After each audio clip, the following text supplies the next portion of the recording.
Why the Sun Follows the Moon, a Dakota Sioux story. The creation story began long, long ago when Wazia, the old man, lived beneath the earth with his wife, Wakanka. Their daughter, Ide, grew to be the most beautiful of women, thereby captivating the attention of one of the associate gods, Dade, the wind. Though not a goddess, Ide became the wife of Dade, who lived at the entrance of the Spirit Trail. She bore Dade 4 sons, quadruplets, the north, west, east, and south winds.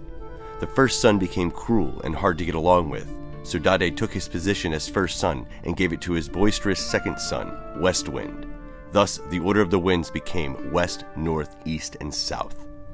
Because of the association with the influential good and helpful gods through the marriage of Ide to Dade, Wazia became dissatisfied and yearned to have the power of the true gods. Iktomi, the trickster, always anxious to further discontentment and promote ridicule, bargained with Wazia, Wakanka, and Ide, promising them great power and further beauty for Ide if they would assist him in making others ridiculous.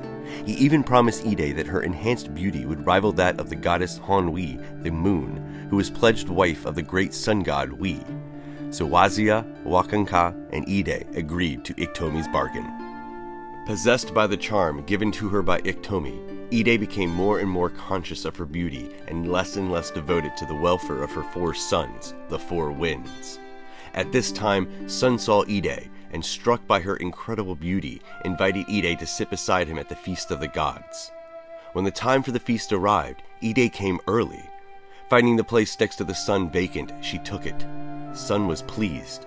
When Moon finally arrived, she saw her seat had been taken, and she was so ashamed that she hid her face from the laughing people, covering it with a robe. And Iktomi, the planner of this event, outlaughed everyone. After the feast, Skan, the sky god and judge of all the gods, called a council. He asked for the stories of Wi, the sun, who had forsaken his wife, of Ide, who dared take the place of a goddess, and of Wakanka and Wazia, who had wished for godlike powers, and Iktomi, the schemer. Then Skan passed his judgment. Sun was to lose the comfort of his wife, Moon. He was to rule only in the day, allowing Moon to rule at night. Whenever they came together, Moon would always cover her face in shame. Ide's sentence was severe because of her vanity and negligence of motherly and wifely duties.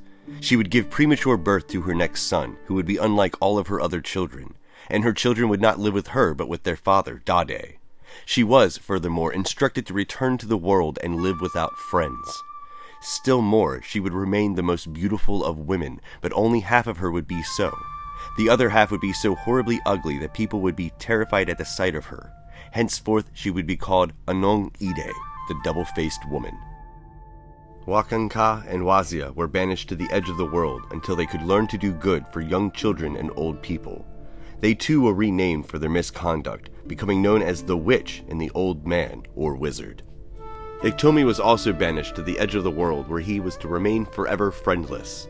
He accepted his judgment with his usual smugness, reminding Skan that he still had the birds and the animals with whom he could live with and upon whom he could continue to play pranks.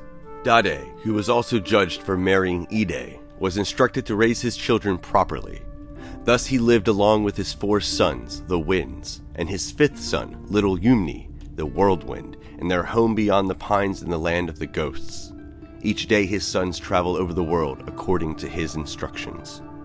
And this is the Dakota Sioux story on why the sun is always chasing the moon, never to be comforted by his wife again.